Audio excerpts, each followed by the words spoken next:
Läväytä sauva eteen. Hyvä. Ja terävä käännös ja sauva vaihtaa kättä.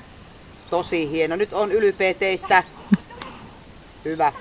Anna miettiä. Juuri näin. Anna miettiä. Sauvalla kopset, se ei tuu sun perään. Topakasti vain sauvalla. Hyvä! Juuri näin. Tosi hieno. Hyvä. Hieno.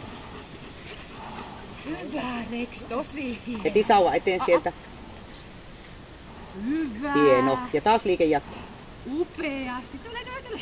Ja heti ärähätty jää nuuskimaan. Hyvä. Kiitä heti. Tosi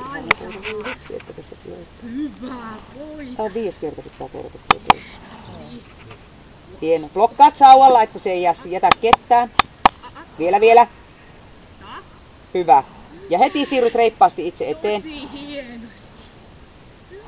Näettekö miten rauhallinen se on? Täällä on hermorakenne kultaa tällä pennulla. Se on nimittäin, tämä on niin vaikea harjoitus ja tuonikäiselle koiralle.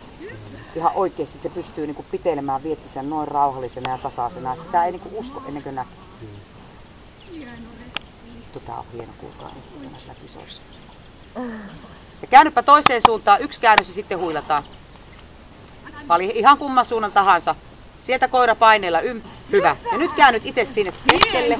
Ja vielä sauvalla kovasti sieltä vaan eteen, että se ei tule samalle puolelle.